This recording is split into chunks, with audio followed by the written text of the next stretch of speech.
देखिए, मैं एक चीज तो आपको क्लियरली कह दूं कि मुझे गिला नहीं है किसी से।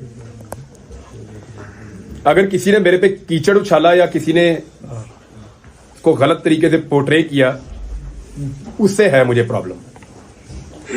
यानी तलत हुसैन ने कहा कि मैं खुद ही चला गया हूं और खुद ही आ गया हूं।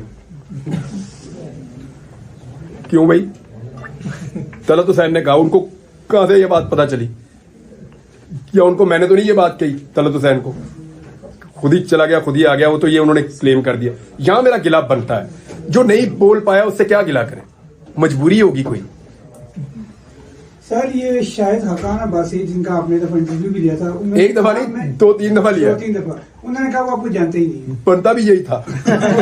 इमरान भाई बताइए कि हमने जब ये आपको गुमशुदा जिंदगी में चले गए, हमने हुकूमत से बारहा पूछा, वजीर आजम उनके जितने नुमाइंदे थे वो कहते थे हमें तो पता नहीं। क्या आप समझते हैं उनको पता नहीं था? और हाँ, मैं समझता हूँ कि जवाब देते थे, मैं समझता हूँ कि उनको नहीं पता। टक्कर का सहाफी का जरा इनसे पूछिए कहाँ होगा, ये भी कहते थे सर। तो भाईजान, वो अगर कहते थे उनको नहीं पता तो मैं उन पर यकीन करता हूँ कि उनको वाकई नहीं पता होगा। आपके वक्त का मैं कायल हूँ, कम अज कम मैं आपके वीलॉग्स बड़े रेगुलर सुनता था। और 17 जुलाई 2022 को जो इंतखाबात हुए थे, आपने कहा था कि हर तरफ से सर्वे हो रहे थे, वो हुकूमत में भी थे, पावरफुल भी थे। कहते थे 1 सीट 2 सीटें पीटीआई जीतेगी। एग्जैक्टली ऐसा ही मैंने कहा था कि ये 15 से ऊपर चले जाएंगे। बिल्कुल ऐसे ही एग्जैक्टली वही हुआ था। अभी ये बताइए, जो इस टाइम की यानी कि सिचुएशन है, ताकतवर मजीद ताकत में है, तो अब ये फिर उसी तरीके की रिगिंग करने की कोशिश करेंगे जो प्री पोल रिगिंग स्टार्ट भी हो चुकी हुई है। अब आप बताएं, अपना वो ओपिनियन दें, क्योंकि अब आप फील्ड में मैं आपको एक खबर दे देता हूं कि नवाज शरीफ के लिए अच्छी खबर नहीं है। इमरान खान के हवाले से भी एक कमेंट। देखिए, उनका अभी मुबहम है, मैं कुछ कह नहीं सकता, मेरे पास कोई इतनी क्लियर खबर नहीं है, लेकिन नवाज शरीफ के लिए अच्छी खबर नहीं है। इंफॉर्मेशन की बुनियाद पे मैं आपको कह रहा हूँ। इस खबर के बाद तो नूरीन और होने लग जाएगी। इस खबर के बाद नूरीन और होगी। अल्लाह उसको खबर देगा।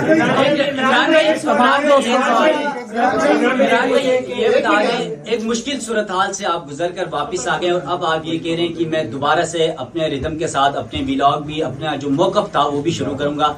क्या आपको फिर से वो खौफ नहीं है कि कहीं आपको दोबारा उठाना लिया जाए? है। अच्छा इमरान भाई, ये अब तक की आपने जो गुफ्तगू की है उसमें सबसे इंपॉर्टेंट बात आपने अभी की है, जो आप कह रहे हैं कि इन्फॉर्मेशन की बेस पर आप ये बात कर रहे हैं कि नवाज शरीफ साहब के लिए अच्छी खबर नहीं है। दूसरी तरफ वो लोग बहुत कॉन्फिडेंट भी है, मीडिया में आकर कह रहे हैं कि भाई हम लोग अगली हुकूमत बना रहे हैं, तो मजीद वजाहत करना चाहेंगे। गल हो गई है, इन्फॉर्मेशन की गल नहीं बनी भाई। देखिए, मियां साहब ने ये दावे किए थे और इनकी पार्टी के सीनियर लोगों ने, और ये वादे किए थे कि जिस वक्त हम लैंड करेंगे पाकिस्तान में, पूरा पाकिस्तान इमरान खान को भूल जाएगा। वो अपना वादा नहीं पूरा कर सके। तो ऑप्शन क्या है मियां साहब के अलावा? कौन सा ऑप्शन है इस वक्त? इमरान खान को काबिल कबूल है इस वक्त? काकड़ साहब कैसे रहेंगे? बड़ी ऑप्शन है, पूरा मुल्क भरा हुआ है, आप भी एक ऑप्शन है। बहुत से लोग आपको अपना हीरो मानते हैं, अरशद शरीफ भाई को भी अपना हीरो मानते हैं। क्या दौरान हिरासत या गुमशुदगी के दौरान कभी अरशद भाई की याद आई या उनका कोई ज़हन में ख्याल आया? हाँ सर है। तो सर क्या उस वक्त तअस्सुरात क्या थे आपके? मैंने आपसे बात क्या थे? कहा ना, इतने सारे दिन है यार। सबसे पहले तो मैंने आपसे कहा कि आपको अल्लाह याद आता है।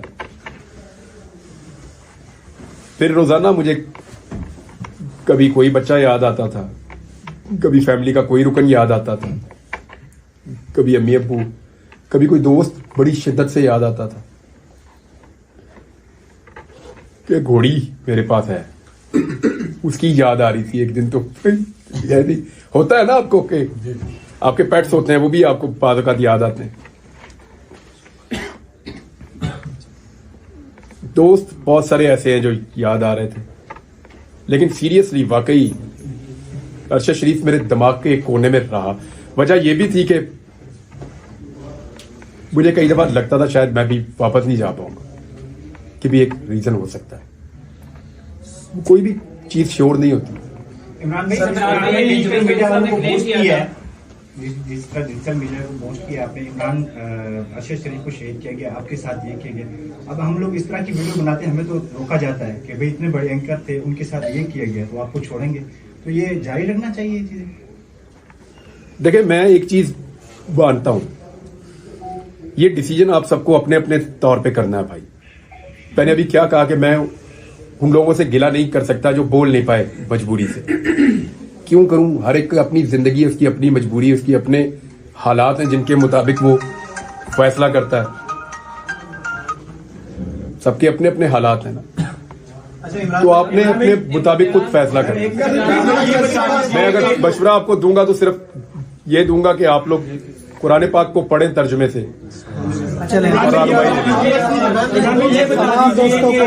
बहुत अच्छा किया आपने ये सवाल कर दिया। बैठे जी, इसको क्लियर कर देते हैं। हम में जादूगर कौन है? कोई ऐसा जो रात को सोता हो और उसको खबर आ जाती हो ख्वाब में? मैंने इतनी कन्वर्सेशन में सिर्फ एक खबर दी है आपको जो इस वक्त है। बेबी कल हालात बदल जाए तो मैं आपको बता भी दूंगा। इस वक्त जो इंफॉर्मेशन की बुनियाद पे वो ये है कि मियां साहब के लिए वो ग्राउंड नहीं है जो उन्हें लगता है कि उनको मिल जाएगी। मतलब तो एक ही खबर दी ना इतने सारे बातचीत में। हमें कोई भी जादूगर नहीं है। ये खबर मुझे कोई ख्वाब में नहीं आई रात को सोते हुए, कहीं से आई है ना। इसी तरह हमारे सोर्सेज होते हैं, कभी पुलिस में, कभी एजेंसियों में, कभी नैब में, कभी ब्यूरोक्रेसी में, जहां से हम सारे खबरें ले रहे होते हैं। ऐसे ही खबरें आती हैं और उनको हम वेरीफाई करके अपने आप को कायल करते हैं और चला देते हैं। आपको यह जुमला तो याद है कि मैंने फाइलें देखी, लेकिन उसके बाद एक जुमला था, उसको याद करो, निकाल के सुनो और इस वीलॉग में लगाना कि पहले मैंने अपने आप को कायल किया। कैसे किया? Fact check. मैंने इनको लेटर लिखे थे शरीफ फैमिली को कि इसका जवाब दो। इनके पास किसी सवाल का जवाब नहीं था। तो जब मैं कायल हो गया तो मैंने अपना काम किया। हां, मुझे आज भी कोई भी पाकिस्तान का कोई भी इदारा मुझे आज भी खबर देगा तो मैं लूंगा उससे। क्यों नहीं लूंगा?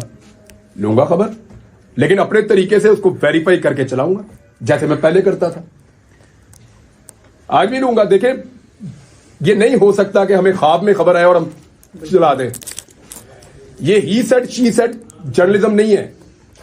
आपके सोर्सेज बनते हैं इदारों में, महकमों में, एजेंसियों में, डिपार्टमेंट्स में, सहाफियों में, पॉलिटिकल पार्टीज में। वहां से आप खबरें निकालते हैं। हादसाती तौर पे तो आपको कभी अचानक ही कोई खबर मिलती है। जैसे मैं एक दिन सड़क से जा रहा था तो गोली चल गई। मैं उतर के देखा तो वो अंग्रेज था, वो गोलियां मार रहा था। रेमंड डेविस मैं मौके पे खड़ा था। ये हादसाती तौर पे मुझे खबर मिल गई, लेकिन उसका नाम रेमंड डेविस था और वो अमेरिकन है। ये पता करने के लिए मुझे अपने पुलिस के सोर्स को एक्टिवेट करना पड़ा और एक एजेंसी के। वहां से फिर पता चला कि ये एक्चुअली बंदा कौन था। खबर ख्वाब में नहीं आती भाई। आइंदा भी मिलेगी तो खबर दूंगा, उस पर काम करूंगा और आपको दूंगा। आप सबका जनाब बहुत बहुत शुक्रिया। और मैं यहाँ पे इमरान